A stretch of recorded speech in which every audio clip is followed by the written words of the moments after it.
26వ వచనం, సంఖ్యాకాండం 6వ అధ్యాయము 26వ వచనం చదువుకుంటాం. దయచేసి అందరూ నాతో పాటు.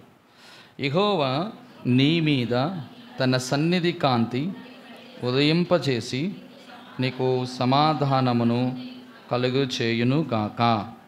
అట్లు వారు ఇశ్రాయేలుల మీద నా నామమును ఉచ్చరించుట వలన నేను వారిని ఆశీర్వదించును. ఒక్క మాట, యెహోవా నీ మీద తన సన్నిధి కాంతి ఉదయింపజేసి నీకు సమాధానము కలుగు చేయును గాక. ప్రార్థన. పరిశుద్ధుడైన తండ్రి, మహాగణుడ, మహోన్నతుడ, సర్వాధికారి, నిరంతర స్తోత్రార్హుడు అయిన మా ప్రియ పరలోకపు తండ్రి, నీకు వందనాలు. ఉదయకాల సమయంలో ఇగో నాయన నీ ప్రజలతో కలిసి నేను స్తుతించి ఆరాధించి నీ నామాన్ని కనపరుచుకొట్టు కొరకై అనుకరించిన మాటను బట్టి స్తోత్రాలు. కయ్యేని వలె నా జీవితం ఒకప్పుడు వెలువేయబడి దిగులు పడుతూ నాయన దేశదిమ్మరిగా ఉన్నప్పుడు దేవాప్రభ నేను కూడా మీతో ఉన్న సంబంధాన్ని కోల్పోగా నాయన హృదయంలో సంతోషమును నాయన ప్రభ మీరు నాకు అనుగ్రహించిన సమాధానమును పోగొట్టుకున్నాను. ఆ కారణం చేత ప్రభా తండ్రి ఏమవ్వాలో అర్థం కాని పరిస్థితుల్లో దుష్టిని సంబంధిగా, లోక సంబంధిగా, దేవాప్రభ శరీర సంబంధిగా మారి ప్రభా నేనున్న సమయంలో నీ ప్రియ కుమారుడైన ప్రభాని యేసుక్రీస్తు వారు నా కొరకు కూడా పంపించి ఆ యొక్క శిలువ ద్వారా చేసిన త్యాగము ద్వారా రక్తమును బట్టి ప్రభా నేను మరలా ప్రభా నీతో సంబంధం, నీవి అనుగ్రహించిన సంతోషం, సమాధాన హృదయంలో ప్రభా నాయన తీసుకుని రాగుట కొరకు నేను అనుగ్రహించినటువంటి శ్రేష్టమైన కృపను బట్టి నేను స్తుతిస్తూ ఆరాధిస్తూ ఉండగా దేవాయిగో నాయన మరి ముఖ్యంగా ఇప్పుడు బల్లలో పాల్గొంటుండగా యోగ్యమైన రీతిలో ప్రభా నేను పాల్గొనటానికి నాయన మీరు మాతో మాట్లాడి సహాయం చేసి కృపను అనుగ్రహించి శ్రేష్టమైన దివ్యమైన మనోహరమైన ఘనమైన మాటలు అనుగ్రహించి దేవా నీ యొక్క దాసును నోరుని తెరిచి నీ మాటలతో నింపి ప్రభా ఏది కూడా ప్రభ ఉచ్చరింప శక్యము కానిటువంటి ప్రభా వచింప శక్యము కాని మాటలతో ప్రభా తండ్రి ఇగో నాయన నోటితో ప్రభా తండ్రి మాట్లాడటకు సహాయం చేయండి. దేవా నీ బిడ్డలు అర్థమవునట్లు కృపను అనుగ్రహించండి, గ్రహించడానికి కృపను అనుగ్రహించండి. నాయన నీ యొక్క త్యాగమును గుర్తించట్లకు అనుభవపూర్వకమైన జ్ఞానమును అనుగ్రహించి సహాయం చేసి మీరే మహిమ ఘనత ప్రభావాలు పొందుకోమని నజరేయుని యేసు నామమున ప్రార్థించి అడిగి వేడుకుంటున్నాము తండ్రి, ఆమేన్. యెహోవా నీ మీద తన సన్నిధి కాంతి ఉదయింపజేసి నీకు సమాధానము కలుగు చేయునుగాక. ఈ ప్రపంచంలో నాకు సమాధానము అవసరం లేదన్నటువంటి వారు బహుశా ఎవరు ఉండరు. ప్రతి ఒక్కరికి ఏం కావాలి? సమాధానము కావాలి. సమాధానము లోకం ఇచ్చేటటువంటి సమాధానము కాదు, ఇది దేవుడు అనుగ్రహించిన సమాధానం. అయితే దేవుడు అనుగ్రహించే సమాధానము అసమానమైనది. అయితే దేవుడు తన సమాధానమును 3 విధాలుగా అనుగ్రహించాడు. అందుకే దాన్ని అంటాడు నీతి సమాధానమును కలుగు చేయును అని మాట చదువుతాం. నీతి, ఆ నీతి ఎవరు? 1 కొరింథీయులకు రాసిన పత్రికలో మనం చివరి వచనంలో చదువుతాం. ఏంటంటే ఆయనే మనకు నీతియు పరిశుద్ధతయు విమోచన జ్ఞానమును ఆయను. యేసుక్రీస్తు ప్రభు ద్వారా మనం నీతిమంతులుగా తీర్చబడ్డాం.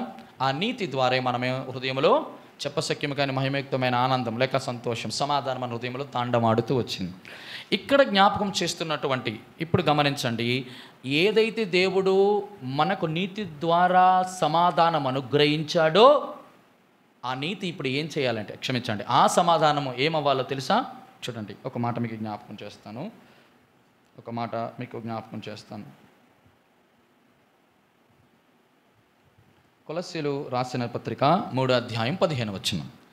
కొలస్సీలు రాసిన పత్రిక 3వ అధ్యాయం 15వ వచనం. క్రీస్తు అనుగ్రహించు సమాధానము మీ హృదయములలో ఏలుచుండనీయుడి, ఇందుకొరకే మీరొక్క శరీరముగా పిలబడితిరి మరియు కృతజ్ఞులై ఉండడి. చెప్పండి, నీతి ద్వారా దేవుడు మనకు అనుగ్రహించిన సమాధానము మన హృదయాలలో ఏలుతుందా? మన హృదయాలలో ఏముండాలి? సమాధానం ఉండాలి. ఆ సమాధానము మన హృదయాలలో ఎలాలి? ఎటువంటి సమాధానం ఇది? క్రీస్తు అనుగ్రహించిన సమాధానం. ఇప్పుడు గమనించండి, మొదటిదేమో దేవుడు శిలువ ద్వారా మనకు అనుగ్రహించాడు, ఆయన రక్తము ద్వారా ఆయన నీతిని మనకు ఆపాదించి సమాధానం ఇచ్చాడు హృదయంలో. మరి ఆ ఉన్న సమాధానము ఎంతవరకు వెళ్ళాలట? మనం పోయే వరకు, ఆయన వచ్చేంత వరకు it has to be ruled our heart. అవునా కదా? హృదయాల్లో వెళ్ళాలి. ఇది సాధారణంగా లోకమిచ్చే సమాధానం కాదు. క్రీస్తు అనుగ్రహము అంటే వరం. మనం కోరుకుంటేనే మన యొక్క అధికారమును బట్టు, మన అర్హతను బట్టు ఆ సమాధానం రాలేదు. ఇంతకీ is it that kind of a peace? అటువంటి సమాధానం మనల్ని ఏలుతుందా మన హృదయాలలో? ఒకవేళ ఏలడం లేదు అంటే ప్రాబ్లం ఏదో ఉంది. ఏంటో ప్రాబ్లం ఉంది. అరే, దేవుడిచ్చిన సమాధానము కోల్పోవడానికి ఛాన్సెస్ ఉన్నాయా?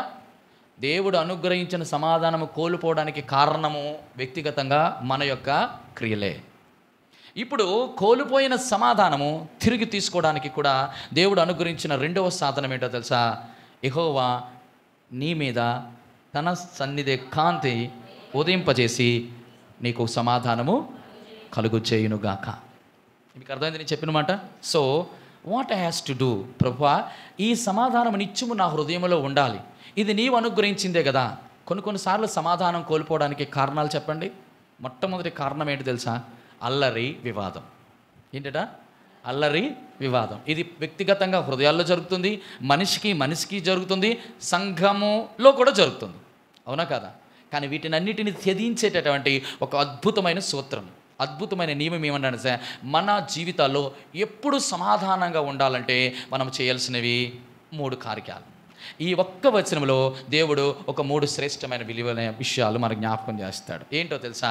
అన్నాడు, యెహోవా, చెప్పండి, యెహోవా, నేను చెప్పిన తర్వాత చెప్పండి, యెహోవా నీ మీద తన సన్నిధి కాంతిని ఉదయింపజేసి నీకు సమాధానమును కలుగు చేయునుగాక.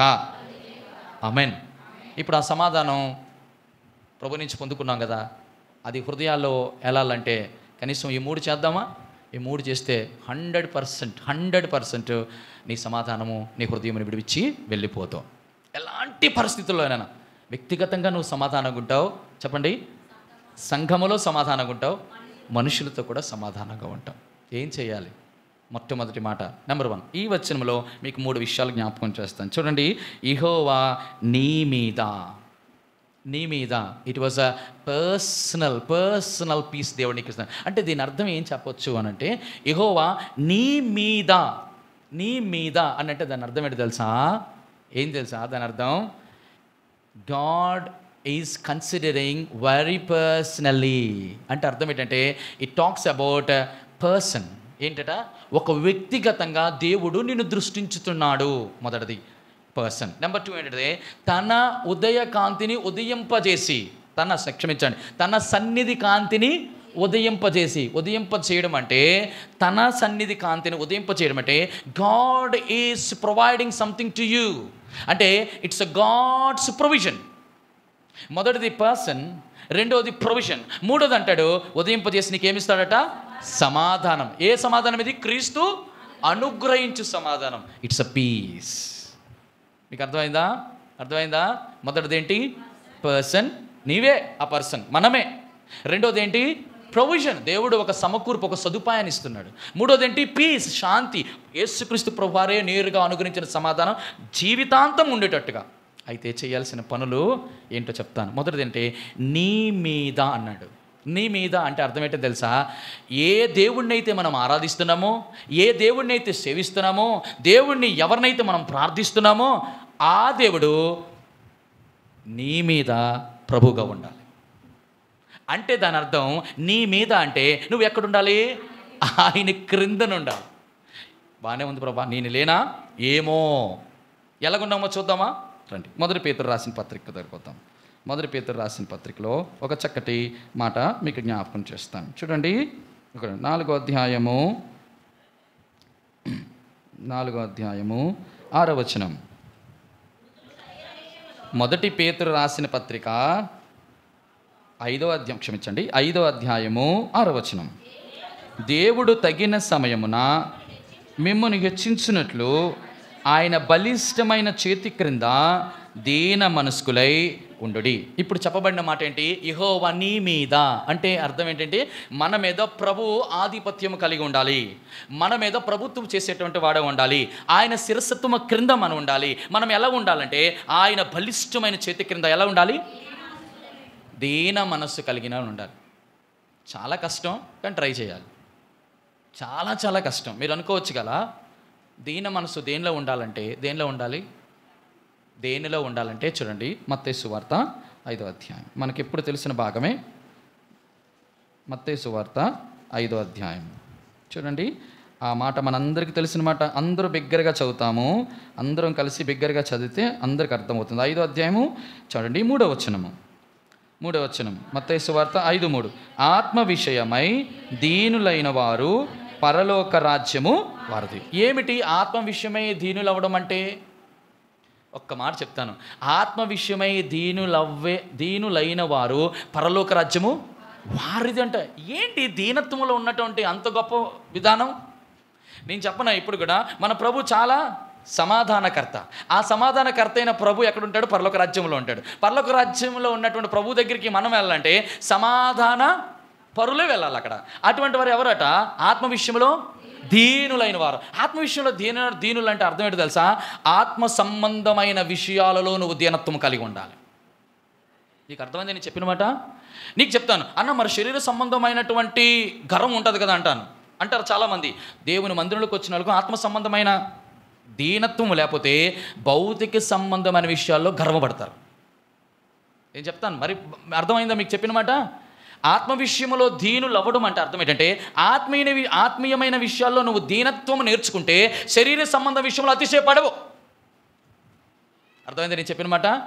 మన జీవితంలో ఇల్లు ఉండొచ్చు కదా, బంగారం ఉండొచ్చు, వెండి ఉండొచ్చు, పిల్లలు ఉండొచ్చు, చెప్పండి, భార్యలు ఉండొచ్చు. ఆమెనండి, వద్దు అది వద్దు కదా. భార్య ఉండవచ్చు, పిల్లలు ఉండవచ్చు, బ్యాంక్ బ్యాలెన్స్ ఉండొచ్చు, అరే అన్నీ ఉండొచ్చు. కానీ విచిత్రం ఏంటో తెలుసా బ్రదర్?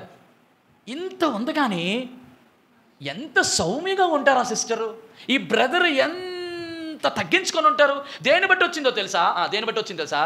ఆత్మీయమైన లేదా ఆత్మ విషయంలో దీనుడుగా మారిపోయాడు. అందుకే యేసుక్రీస్తు ప్రభువారు ఈ లోకానికి వచ్చినప్పుడు జకర్య గ్రంథంలో రాయబడుతూ వచ్చింది, చెప్పండి, నేను దీనుడును సాత్వికుడును గాడిది పిల్లనెక్కి వస్తాను. మన ప్రభువరట దీనుడుగా వచ్చాడట.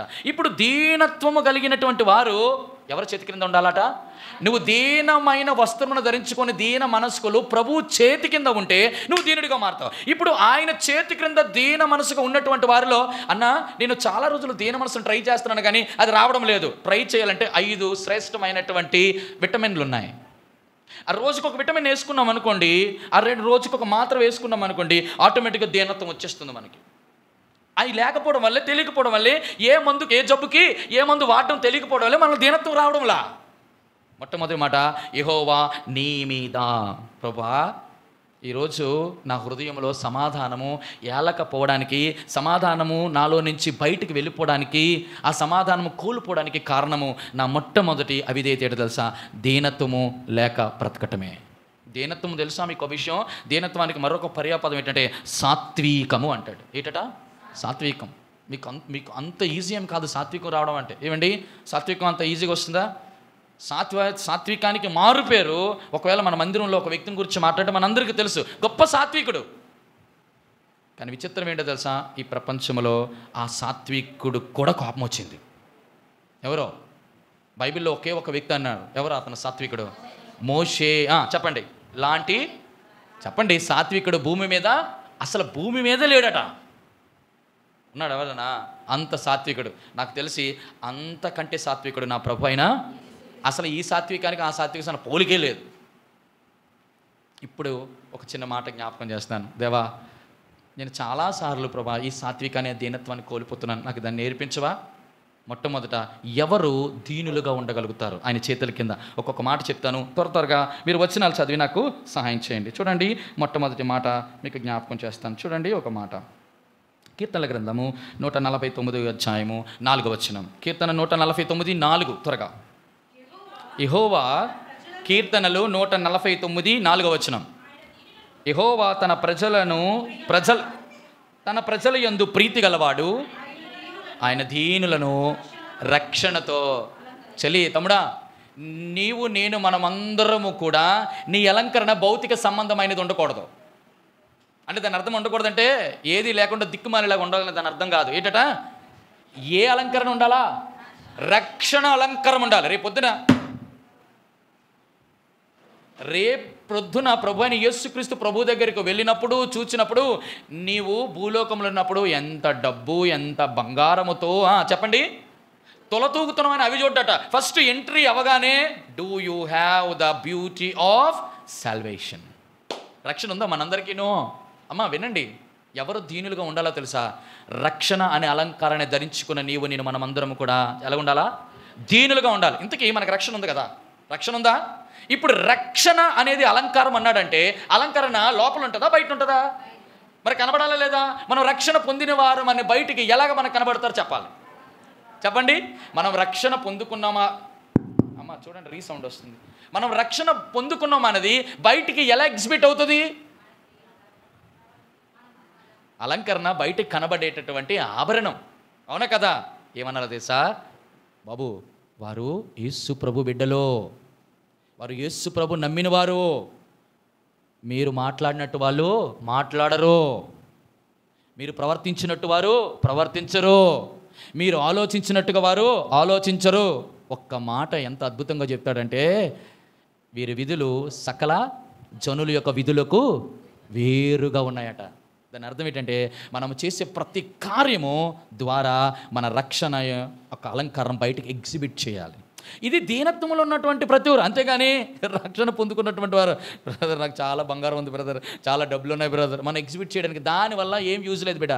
నీ దీనత్వం ఎక్కడ కనబడాలంటే నీ రక్షణ అనేటువంటి సౌందర్యాన్ని ఇతరులు చూచి ప్రభువారిని ఏం చేయాలా? మహిమపరచాలి. అది దీనుడికున్న మొదటి లక్షణం. రెండో లక్షణం చెప్తాను చూడండి, త్వరగా నాకు సమయం లేదు. కీర్తనల గ్రంథం 34:6, కీర్తనల గ్రంథం 34:6, త్వరగా. ఈ దీనుడు మొర్ర పెట్టగా యెహోవా ఆలకించును. చాలు. ఈరోజు చాలామంది దేవుడికి ప్రార్థన చేస్తున్నాం, ప్రార్థన చేసిన తర్వాత దేవుడు నా మారు వినటం లేదు, నా విజ్ఞాపన తీసుకోవడం లేదు, ఆయన నా మొర్రకు చెవి ఇవ్వటం లేదంటే కారణం ఏంటో తెలుసా? మొదటిది ఏంటట? దాని అర్థం ఏంటంటే నీవు దీనత్వము కలిగి ప్రార్థన చేస్తే, దీనత్వం అంటే దేవుని యొక్క చేతి కింద దీనుడుగా ఉండాలి. అంటే అర్థం ఏంటంటే దీనుడు అంటే one point to say you have to be reduced in each and every aspect. అంటే తన్ను తాను తగ్గించుకున్నవాడు. చెప్పండి, తన్ను తాను తగ్గించుకున్నవాడు. తన్ను తాను తగ్గించుకున్నవాడు అని మాట పలుకుతాం, కానీ మనం తగ్గించుకోవడం ఎలాగో తెలియడంలా. నేను చెప్పనా, ఆయన చేతి క్రింద ఉంటే దేవుడే నేను తగ్గిస్తాడు. ఈ చిత్రం ఏంటంటే మనం చేతి క్రింద ఉండకుండా పక్కకి వెళ్ళిపోతున్నాం, అందుకే మనం తగ్గడంలా. రెండో విషయం, మొదటిది సౌందర్యం అనేటువంటి రక్షణ అనేటువంటి సౌందర్యం కలిగిన వారు.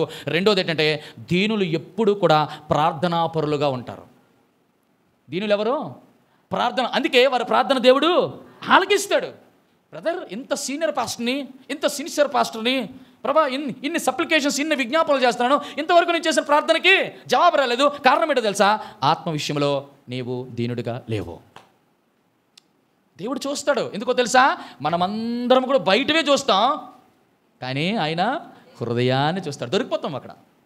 మూడోది చూస్తాం రండి. మూడో రోజు కీర్తనల గ్రంథం 22:26, త్వరగా చదవండి.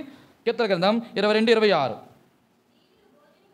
దీనులు భోజనం చేసి ఏం పొందుతారు? అది దాని అర్థం ఏంటంటే తృప్తి కలిగి జీవిస్తారు. దీనులు ఎటువంటి వారు? ఏ తృప్తి? దీనులకి తృప్తి అంటే ఎక్కడ తెలుసా? అందుకే పరిశుద్ధ గ్రంథం రాయబడింది, ధనాపేక్ష లేని వారై మీకు కలిగిన వాటితో ఉందండి. హెబ్రీయులకు రాసిన పత్రిక చూడండి. హెబ్రీయులకు రాసిన పత్రిక చూస్తారా? ఎక్కడ ఉంది ఆ మాట? త్వరగా చూడండి, దొరికిందా? హెబ్రీయులకు రాసిన పత్రిక ఎన్నోది? 13వ అధ్యాయము 5వ వచనం. ధనాపేక్ష లేని వారై మీకు కలిగిన వాటితో తృప్తి పొంది యుండుడి. ఏం కలిగి లేకుండా? చూడండి, చాలా జాగ్రత్తగా మిస్అండర్స్టాండింగ్ చేసుకోకూడదు వాక్యాన్ని. ధనాపేక్ష లేకపోవడం. ధనము అంటే అర్థం ఏంటి? అబ్బో, ఇంకా కాన్సన్ట్రేషన్. ఉదయం లెగిస్తే దాంతోనే బ్రష్ తోముతారు, బాత్రూమ్ కూడా దాన్నే తీసుకెళ్తారు, వచ్చినప్పుడు స్కూటర్ మీద, బండి మీద, ఆఫీస్లోను, బయటన పిల్లలతో మాట్లాడినప్పుడు, వారి జీవితం పడుకున్నప్పుడు కూడా సోఫా మీద కూడా దాని మీదే పడుకుంటారు. ధన అపేక్ష లేని వారై మీకు కలిగిన వాటితో. మీకేం కలిగి ఉన్నాయి చెప్పండి? మనకేం కలిగి ఉన్నాం చెప్పండి? ఎవరికైనా ఉందా? ఏమైనా కలిగి ఉన్నారా? ఏం కలిగి ఉన్నాయి మనకి? నేను అనేది భౌతిక కాదు. భౌతికంగా అందరూ చాలా బాగున్నారు. ఆత్మీయంగా నువ్వేమైనా కలిగి ఉన్నావా అంటే అర్థం ఏంటంటే ఆత్మీయమైనవి నీకు కలిగి ఉంటే అప్పుడు ధనం మీద నీకు అపేక్ష ఉండదు. నీకు ధనం మీద అపేక్ష పెరుగుతుంది అంటే నీకు కలిగినవి ఏవి కూడా లేవు. అంటే నీకు కలిగి ఉండాలంటే నువ్వు దాని కొరకు కష్టపడాలి, సంపాదించాలి. అందుకే అక్షయమైన ఆహారం కొరకు కష్టపడుడు కానీ క్షయమైన ఆహారం కొరకు కష్టపడద్దు. దేవుడు ఎంత గొప్ప చెప్తాడండి, ప్రతిదీ చాలా క్లారిటీగా మనమే అనుసరించలేకపోతున్నాం. మూడోది ఏం చెప్పాను, వారు తృప్తి కలిగి జీవిస్తారు. ప్రియ సహోదరుడా సహోదరి, మనకు కలిగిన వాటితో తృప్తి ఉందా మీకు? లేకపోతే ఇతరులతో పోల్చుకొని వాళ్ళలాగా ఉండాలి, వీళ్ళలాగా ఉండాలి, వాళ్ళు కొనిందే కొనాలి, కొనకపోతే బాగోదు అని చెప్పేసి భర్తల్ని భార్యల్ని ఏమైనా హింస పెడుతున్నారా? అట్లాగా మనం బ్రతుకుతున్నాం ఏమైనా? మన జీవితంలో అది ఉంటే నీలో దీనత్వం అనేటువంటి లక్షణము లేకపోగా నీవు దేవుని యొక్క బలిష్టమైన చేతి క్రింద లేవు అని అర్థం.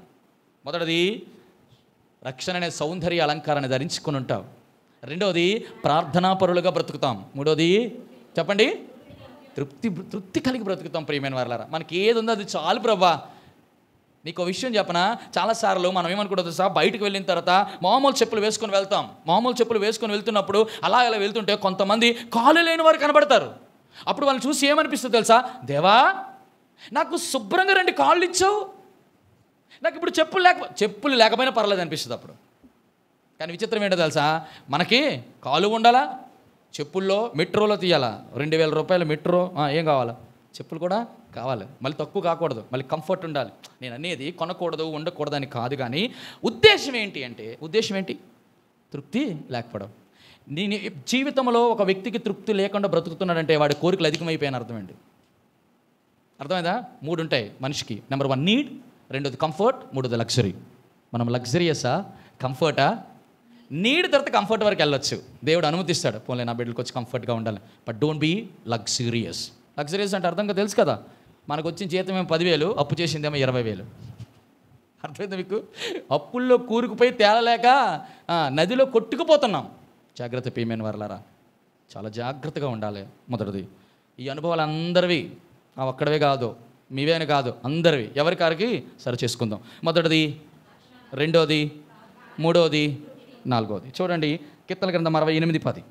త్వరగా కీర్తనల గ్రంథం 68:10. నీ సమూహం, కీర్తనల గ్రంథము 68:10.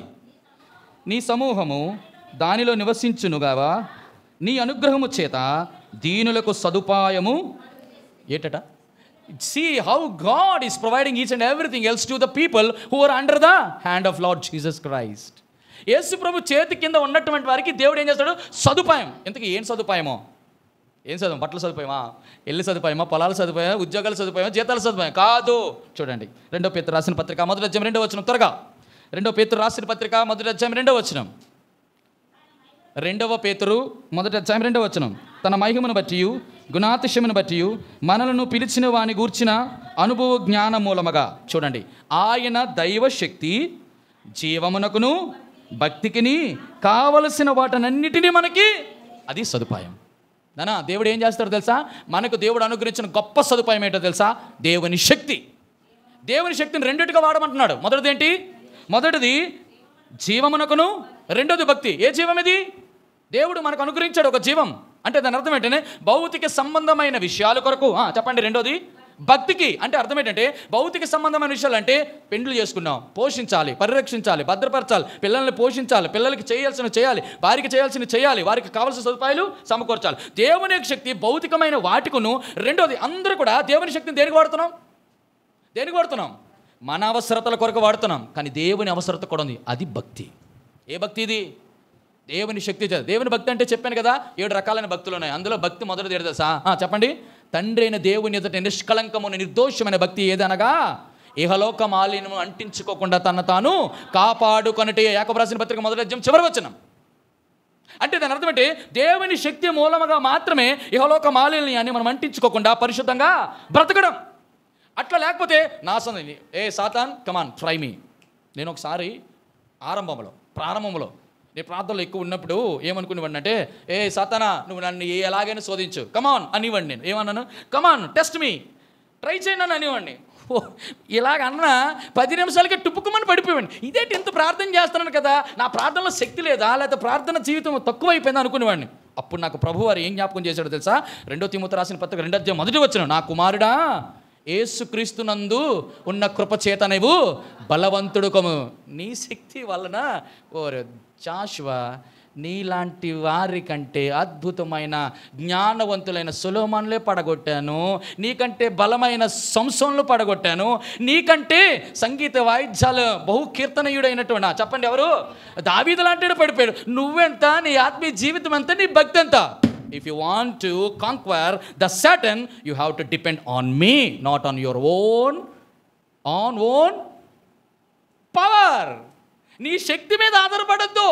దేవాదేవుడు అంటాడమ్మా, ఈరోజు నీ జీవితంలో నువ్వు భక్తి చేయాలన్నా, దేవుని కొరకు చాలా పరిశుద్ధంగా బ్రతకాలంటే నీ యొక్క వాక్య ధ్యానమో లేకపోతే నీ యొక్క ప్రార్థన అనుభవమో, చెప్పండి, సాతాన్ని మన ముందు ఉన్నారు.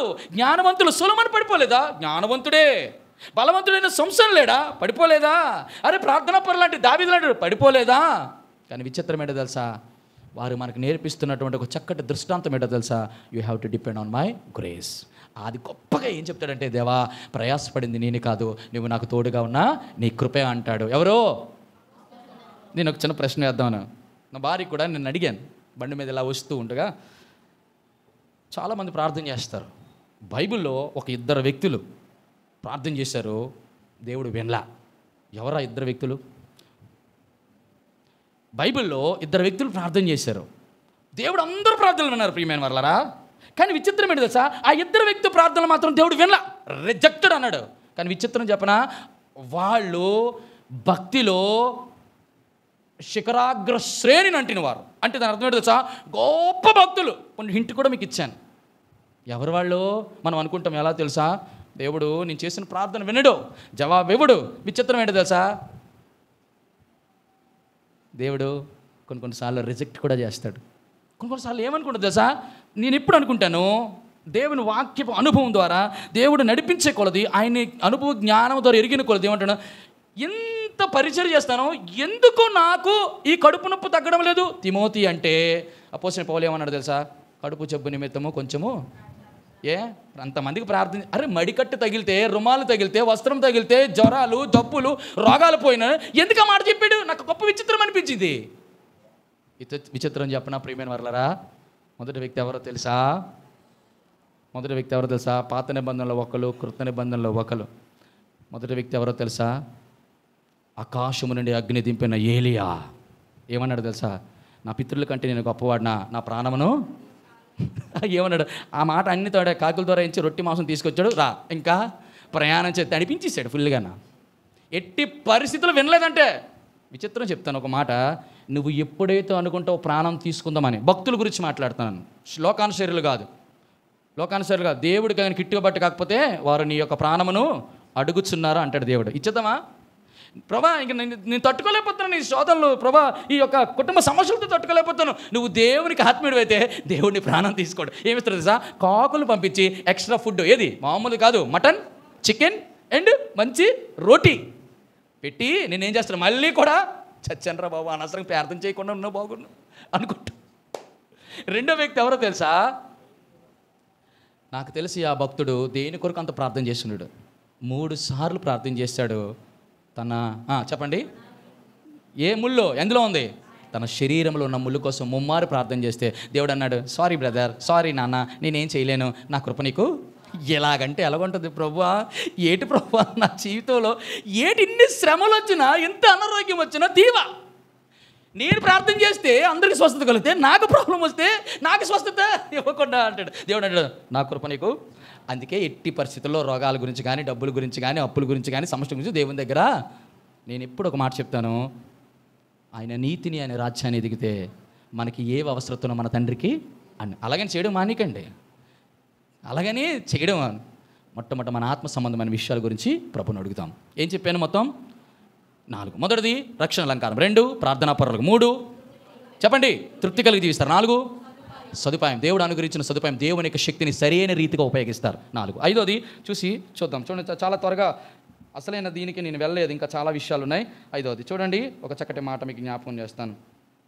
5వది దేవుడు మనకు అనుగ్రహించింది కీర్తన గ్రంథం 25:9. ఇవన్నీ కీర్తన గ్రంథంలోనే మీకు చూపిస్తున్నాను.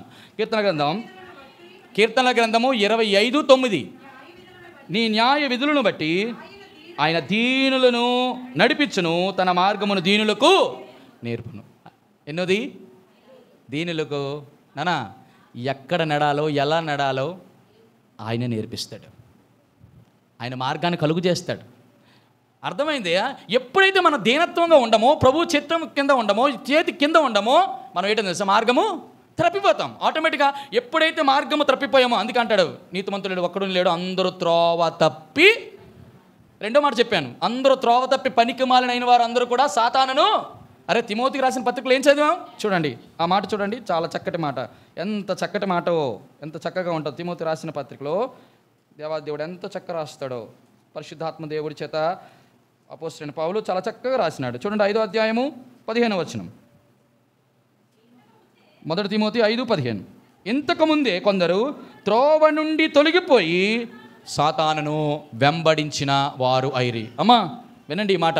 ఒకవేళ దేవుని చేతి క్రింద మనం ఉండకపోతే, దీనులుగా మనం బ్రతకపోతే, ఆత్మ విషయంలో, ఆత్మీయమైన విషయంలో దీనులుగా మనం ఉండకపోతే మార్గము తప్పిపోయే ప్రమాదం ఉంది. ఒక్కసారి మార్గము తప్పిపోయామా, వాడు ఎలాగుంటాడు తెలుసా, మార్గము పక్కనే ఉంటాడు. ఎవరో మన మామయ్య, రే నీకోసం ఎంతను వెయిట్ చేస్తున్నాను రా, నీకోసం ఎన్ని రోజుల నుంచి, ఎప్పుడు చూద్దామన్నా నా మార్గంలోకి వస్తామని వెయిట్ చేస్తే నువ్వు తిన్న మార్గంకి వెళ్ళిపోతున్నావు. దేవుడేమో నీకు మంచి మార్గం ఇస్తున్నాడు.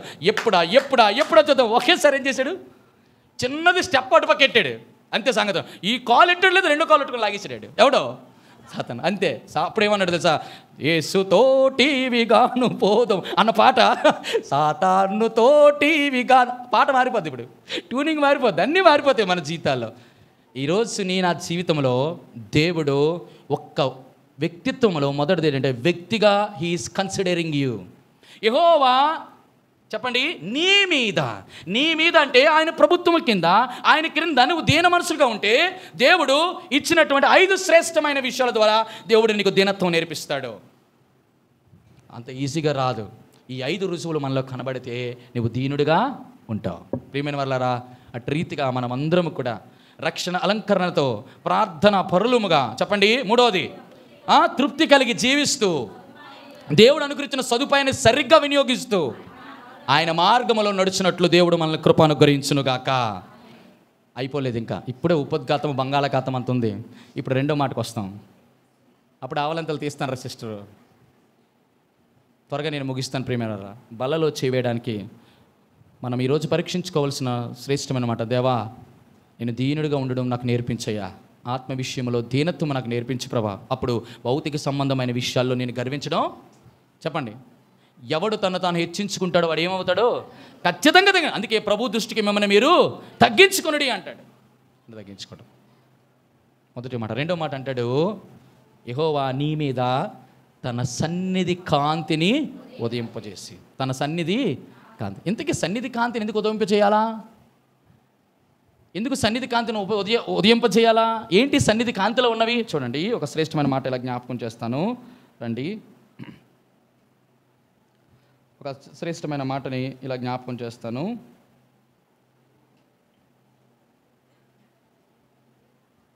కీర్తనల గ్రంథము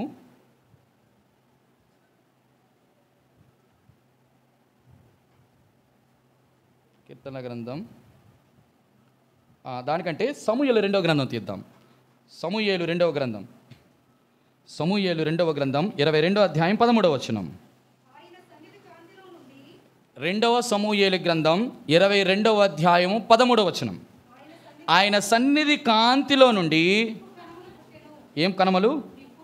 మరొకసారి అందరూ చదువుతారా? ఆయన సన్నిధి కాంతిలో నుండి నిప్పు కణములు పుట్టెను. మరొకసారి చదువుతారా? ఆయన సన్నిధి కాంతిలో నుండి నిప్పు కణములు పుట్టెను. ఏంటిది జ్ఞాపకం చేయబడుతున్న ప్రాముఖ్యమైన మాట? ఏం జ్ఞాపకం చేస్తుంది? ఆయన సన్నిధిలో ఏంటట? నిప్పు కణములు పుట్టెను. నిప్పు కణములు పుట్టెను. నిప్పు కణం ఎప్పుడు పుడతాయి చెప్పండి? నిప్పు కణాలు ఎప్పుడు పుడతాయి చెప్పండి? పోనీ ఎక్కడ పుడతాయి చెప్పండి? ఆయన సన్నిధిలో పుడతాయి. వినండి, ఆ సన్నిధిలోని పుట్టాలి అంటే ఆ సన్నిధిలో పుట్టేటటువంటి ఒక స్థలం ఉంది. అక్కడ కేవలము అగ్ని మాత్రం వండుతుంది. అదేంటది? వినాలి. ఏమాట? బలిపీఠము మీద నిప్పు కణాలు పుట్టాలి అంటే ఆ యొక్క అగ్ని ఏమవుతూ ఉండాలి? నిత్యము మండుచుండాలి. వినండి ఈ మాట. ఇప్పుడు బలిపీఠము భౌతిక సంబంధమైంది కాదు, ఆత్మ సంబంధంగా కొత్త నిబంధన వచ్చేసరికి మన హృదయమే దేవుని యొక్క బలిపీఠం. ఈ బలిపీఠము మీద అగ్ని నిత్యము. ఏమిటి అగ్ని? చూడండి, నా మాట అగ్ని వంటిది కదా. ఇర్మియా గ్రంథం 23:29 చదువుతారా? ఇర్మియా గ్రంథం 23:29 త్వరగా చదవండి.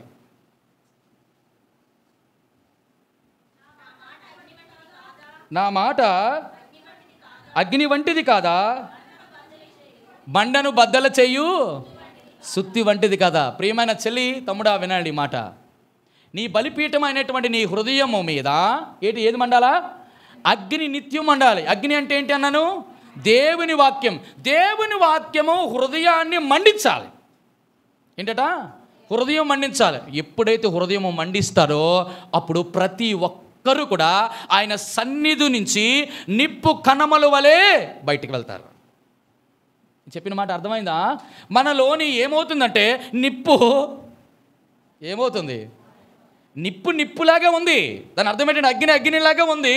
కానీ నిప్పు కణాలు ఏమైపోతుందంటే చుంచురు బుడ్డలు ఉంటుంది తెలుసా, పుష్కుమని వెళ్తుంది. అప్పటికే ఎలుగుతుంటే అప్పటికే ఆరిపోతుంటాయి. ఎందుకో తెలుసా? ఎందుకు చెప్పండి? హృదయము అనేటువంటి ఈ బలిపీఠం మీద అగ్ని మండడానికి మనము చోటు ఇవ్వలేని కారణం చేత. అగ్ని ఎప్పుడు కాలాలని అనుకుంటుంది. దేన్ని కాల్చాలనుకుంటుంది? హృదయం అనే బలిపీఠాన్ని కాల్చాలనుంటుంది. కాలిస్తే ఏమవుతుంది? నిప్పు. ఇప్పుడు నిప్పు ఏం చేస్తుందో తెలుసా? మొట్టమొదటిగా హృదయాన్ని పవిత్రపరుస్తుంది. అందుకే కదా యెషయా గ్రంథం 6వ అధ్యాయంలో చెప్పబడుతూ వచ్చిన మాట. చూడండి, ఒక శ్రేష్టమైన మాట. చూడండి ఒక మాట. యెషయా గ్రంథం 6వ అధ్యాయం. వచ్చారా? యెషయా గ్రంథము 6వ అధ్యాయంలోకి ఏముంది అక్కడ? చూడండి, 6వ అధ్యాయము 5వ వచనం. పెదవుల గలవాడను, అపవిత్రమైన పెదవుల గల జనుల మధ్య నివసించువాడను, నేను నశించితిని, రాజును సైన్యములకు అధిపతి యెహోవాని కనులారా చూచితను. అప్పుడు ఆ శరాపులలో ఒకడు తాను బలిపీఠం మీద నుండి కారుతో తీస్తున్న నిప్పును చేత పట్టుకొని నా యొద్దకు వచ్చి ఎగిరి వచ్చి నా నోటికి దాన్ని తగిలించి, ఇది నీ పెదవులకు తగిలిన గనుక నీ పాపమునకు ప్రాయశ్చితమైను, నీ దోషము. విచిత్రం చెప్తాను, వినండి. దేవుని వాక్యం మనలో పని చేయకపోవడానికి కారణం ఏంటో తెలుసా?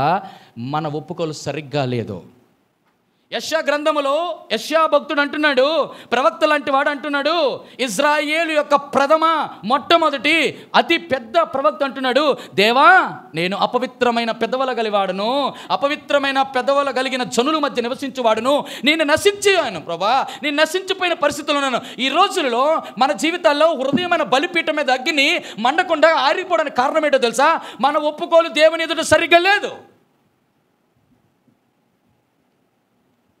దేవుని ఎదుట మనము సరిగ్గా ఉంటే దేవుడు అంటాడు, బలిపీఠం మీద తీసిన నిప్పు కొరువుతో మన యొక్క పెదాలని కాలుస్తాడు అంటాడు.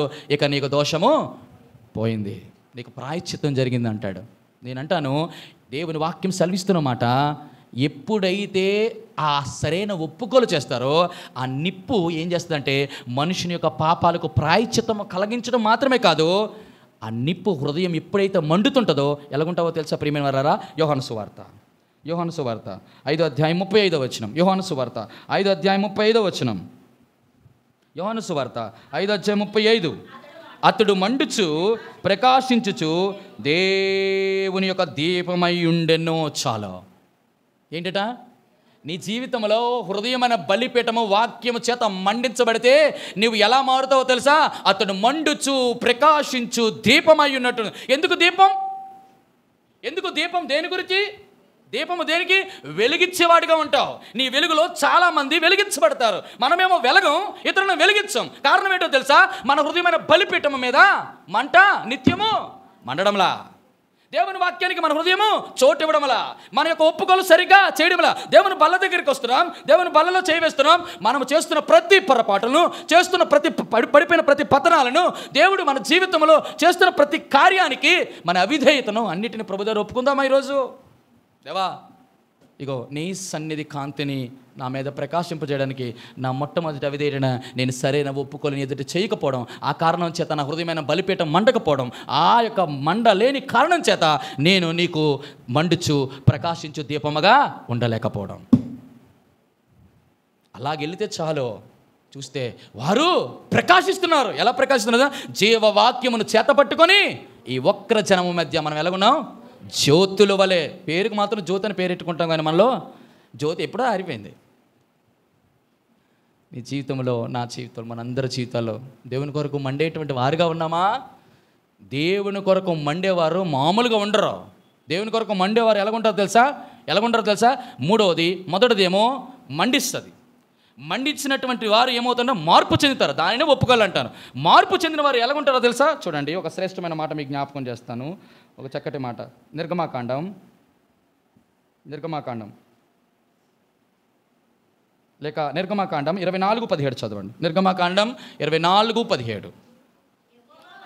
నిర్గమాకాండం 24:17.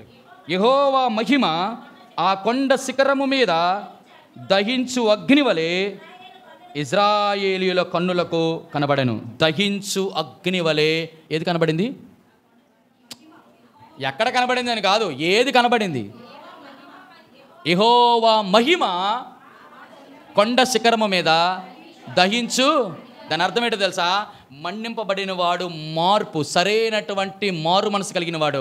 ఆ మారు మనసు కలిగిన వాడు అద్భుతముగా మండుతూ ప్రకాశించు దీపముగా ఉండడం మాత్రమే కాదు, కొండ శిఖరపు అనుభవంలోకి వెళ్తాడు. ఏటట? ఆ కొండ శిఖర అనుభవానికి ఎవరైతే వెళ్తారో వాళ్ళే దేవుని యొక్క మహిమ వలె దహించు అగ్నిగా మారుతారు. దేవుని మహిమ మన ద్వారా ఏమైనా ఇతరులకు ప్రచురమవుతుందా? మనలో మంట లేకపోతే, మనలో తీవ్రత లేకపోతే, మనలో రోషము లేకపోతే, అంటాడు కదా, నీ దేవుడు దహించు అగ్నియు మహారోషము కలిగిన దేవుడై ఉన్నాడు. మాట ఉంది ప్రియమైన వారలారా, ఉందా లేదా? అంటే దాని అర్థం ఏంటో తెలుసా? దేవుని యొక్క మహిమ ఇతరులకు బయలుపరచాలంటే ఏలియా వలె రోషము కలిగి బ్రతకాలి. 3 విషయాలు చెప్పాను. చెప్పండి. ఆయన తన సన్నిధి కాంతిని నీ మీద ఉదయింపచేయడానికి కారణము నెంబర్ 1, నువ్వు మండుచూ బ్రతకాలని. అర్థమైందా? మండుచూ బ్రతకడం అంటే ఏంటి? అర్థం ఏంటి? నేనేం చెప్పాను? మండేవాడు సరైన ఒప్పుకోలు చేస్తాడు. చిన్న దానికి కూడా కట్టకట్టుగా నేను చాలా ఆత్మీయుడు, నేను ప్రవక్తను, నేను పాస్టర్ గారిని లేదు. సైన్యములకు అధిపతి యెహోవాను చూచినప్పుడు వెంటనే ఏమైపోయాడు? తన ఒప్పుకోలు, తన యొక్క తప్పులు, తన యొక్క పొరపాటులు అన్నీ కూడా, దేవా నేను అలా ఉండలేకపోతున్నాను ప్రభా, ఈరోజు ప్రభు దగ్గరికి వద్దాం. దేవా నీ వాక్యం చేత నన్ను మండించు. యేసుక్రీస్తు ప్రభువారు మాట్లాడుతున్నప్పుడు ఎంఐ గ్రామంలో వెళుతున్నటువంటి 2 హృదయాలను దేవుడు ఏం చేశాడు? చూడండి, ఆ మాట జ్ఞాపకం చేస్తాం. చూడండి, ఒక మాట చూస్తారా? ఎక్కడుంది? లూకాసు వార్తలో తీయండి, 24:32 చదవండి. అప్పుడు వారు త్రోవలో ఆయనతో మాట్లాడుచుండగా లేఖనములు మనకు బోధపరచుచున్నప్పుడు మన హృదయాలు మనం మండాలంటే దేవుని వాక్యాన్ని ఉన్నది ఉన్నట్టుగా విని దాని ప్రకారం ప్రవర్తిస్తూ మండుతాడు. విచిత్రం ఏంటి తెలుసా? దేవుని వాక్యం మనం వినేవారుగా ఉంటున్నాము, కానీ దాని ప్రకారంగా ప్రవర్తించలేనటువంటి వారు ఉంటే దేవుడి కార్యం చేయడు. ప్రియమైన వారలారా, మన హృదయాలు ఎప్పటికీ మండవు. దేవుని కొరకు తీవ్రత కలిగి, రోషము కలిగి, పౌరుషము కలిగి దేవుని కొరకు మండేవాడు సరైన ఒప్పుకోలు చేస్తాడు. ఎవరైతే మంచి ఒప్పుకోలు చేస్తారో వారు సరైన మార్పు కలిగిన వారు ఉంటారు. ఎవరైతే సరైన మార్పు కలిగిన వారు ఉంటారో వారు దేవుని మహిమ కొరకు బ్రతుకుతారు. ఈరోజు మండుతున్నావు ప్రభు కొరకు. మనం అలాగా మన మంట ఎప్పుడు అవుతుంది? నిజంగా నేను చెప్పనా, మనం మండేటువంటి వారు కనీసం 3లో 100% కనబడతారు. చెప్పనా? 3 దేవుని కొరకు మండేవాళ్ళు 3 ఖచ్చితంగా ఉంటాయి. మొదటిది ఏంటో తెలుసా? మొట్టమొదటి మంట ఎక్కడ కనబడుతుందంటే దేవుని యొక్క కార్య అభివృద్ధులందు ఎప్పుడు ఆసక్తులై ఉంటారు. వినండి, ఏమంటది? దేవుని యొక్క కార్య అభివృద్ధి యందు. దేవుని కార్య అభివృద్ధిలో మొట్టమొదటిది 7 ఉన్నాయి కార్యాలు దేవుని కార్యాలు. అందులో మొట్టమొదటి కార్యాలు అంటే చెప్పండి, దేవుని యొక్క సువార్త. దేవుని కార్యం ఇది. దేవుని సువార్త కొరకు మండుతారు. ప్రభా నాయన ఎప్పుడు సువార్త ప్రకటించాలి? వ్యక్తిగతంగా సువార్త, తర్వాత సామూహికంగా సువార్త, సంఘముతో. అరే ఇటువంటి విధానంలో మనం లేనప్పుడు మనలో మంటలేదని ఈజీగా, అరే ఎప్పుడో చల్లారిపోయాడు రా బాబు, చెల్లి సువార్తకు వస్తావా తమ్ముడా? సువార్తకు వస్తాను అన్న, రాలేనన్నా, కష్టం అన్న, నడువు నొప్పి అన్న, కోమకాలు నొప్పి అన్న, బైక్ లేదన్నా, కారు లేదన్నా, అల్లది లేదన్నా, ఇది లేదన్నా, ఏది లేదన్నా, అన్ని దేవుడు నీకు ప్రొవిజన్ ఇస్తే నువ్వేటి ఎవరో హ్యాపీగా కూర్చొని ఏసీలు కూర్చొని 4 మొక్కలు దేవుని కొరకు సువార్త ప్రకటిస్తుంది. పెద్ద సువార్త అది. దానికి దేవుడు నిన్నే ఎన్నుకోవాలా?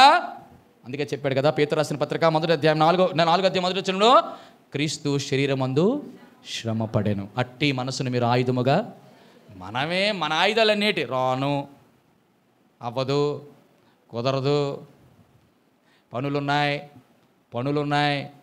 కుదరదు. ప్రియమైన వాళ్ళారా, నువ్వు మండేటువంటి ఎప్పుడో చల్లారిపోయావు. దేవుని ఆత్మ నీళ్ళు ఎప్పుడో చల్లారిపోయింది. రెండోది ఏంటి తెలుసా? దేవుని వాక్యం ప్రకటిస్తున్నప్పుడు చెప్పండి. మొదటిది ఏంటి? ప్రచురణ. దేవుని కార్యభివృద్ధిని ఆసక్తిగా ప్రచురణ. వారే మండేవారు.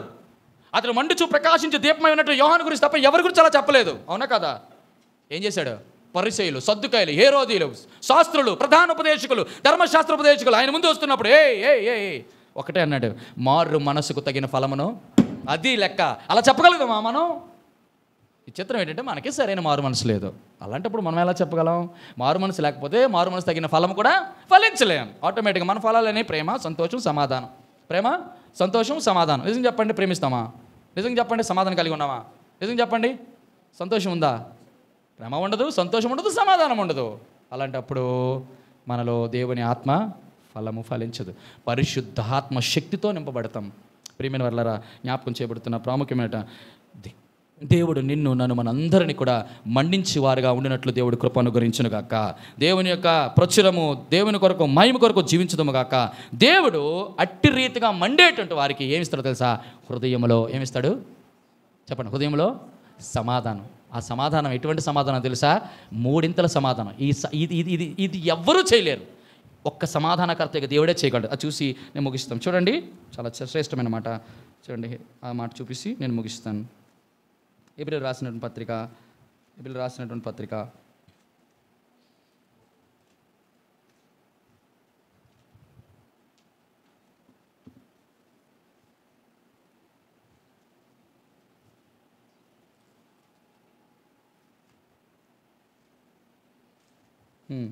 దొరికిందా?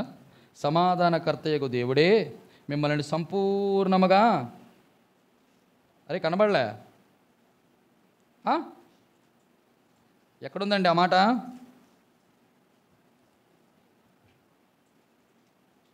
నాకు కనబడలేదు. తెస్సలోనికి రాసిన పత్రిక ఎక్కడెక్కడో తిప్పుతుంటారు మీరు. మొదటి తెస్సలోనికి రాసిన పత్రిక 5వ అధ్యాయం 23వ వచనం. సమాధానకర్తకు దేవుడే మిమ్మల్ని సంపూర్ణంగా పరిశుద్ధపరచునుగాక, మీ ఆత్మ, జీవము, శరీరమును మన ప్రభువైన యేసుక్రీస్తు రాకడ యందు నిందారహితంగా సంపూర్ణంగా ఉన్నట్లు కాపాడబడునుగాక. చాలు. సమాధానపరచడం అంటే దేవుడికి నీ శరీరంతో, నీ యొక్క ఆత్మతో లేక జీవముతో, చెప్పండి, మన ప్రాణముతో, శరీరముతో, ఆత్మతో కూడా దేవుడి ఈ మూడు దేవుడికి అవసరం. ప్రియమైన వారలారా, అన్నా నువ్వు దేవుడు ఆత్మ కనుక ఆత్మే చూస్తావు అనుకోవడానికి లేదు. మొట్టమొదటిది ఏంటంటాడు? సమాధానకర్తగా దేవుడే మిమ్మల్ని సంపూర్ణ చెప్పండి పరిశుద్ధపరచును కాక మీ ఆత్మతో స్టార్ట్ చేస్తాడు. ఎప్పుడు దేవుడు ఎప్పుడు మాట్లాడినా కొనండి. శరీరం ఎప్పుడు వచ్చింది? ఏ స్టేజ్? మూడోది స్టేజ్. మొట్టమొదటి ఆత్మలో పరిశుద్ధత, చెప్పండి. ప్రాణములో పరిశుద్ధత, చెప్పండి. ఏది దేవుడికి నిష్ప్రయోజనమైనది కాదు. నీ ఆత్మలో నువ్వు పర్ఫెక్ట్గా నువ్వు మెయింటైన్ చేయగలిగితే ప్రాణము ఆత్మ చెప్పిన మాట విని శరీరాన్ని ఏం చేస్తుంది? కంట్రోల్లో పెడుతుంది. మనం శరీరం కంట్రోల్లో ఉందనుకో ఆటోమేటిక్గా అందరితో.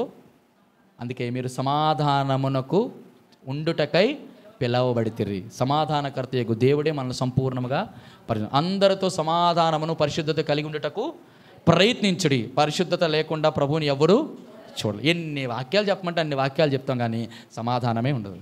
ఇది రెండో సమాధానం ఏంటో తెలుసా? దేవుడు అనగా క్రీస్తు అనుగ్రహించిన సమాధానం మన హృదయంలో ఏలడము. అంటే దాని అర్థం ఏంటంటే ఆయన చేతి కింద చెప్పండి దీనులుగా ఉండడం. చెప్పండి రెండోది ఆయన సన్నిధిలో ఉంటూ మండుతూ మార్పు చెందుతూ ఆయన మహిమ కొరకు బ్రతకడం. అప్పుడే మన హృదయాలలో, మన జీవితాల్లో, మన శరీరము, ఆత్మ, ప్రాణము ఆయన ఏం చేస్తాడు? సమాధానకర్తయగు దేవుడే మనల్ని సంపూర్ణంగా పరిశుద్ధపరుస్తాడు. అట్టి రీతిగా యెహోవా నీ మీద తన సన్నిధి కాంతిని ఉదయింపజేసి సమాధానము కలుగును గాక అని ప్రకటిస్తాడు. దేవుడు ఈ మాటలు దీవించి ఆశీర్వదించును గాక. ఆమేన్.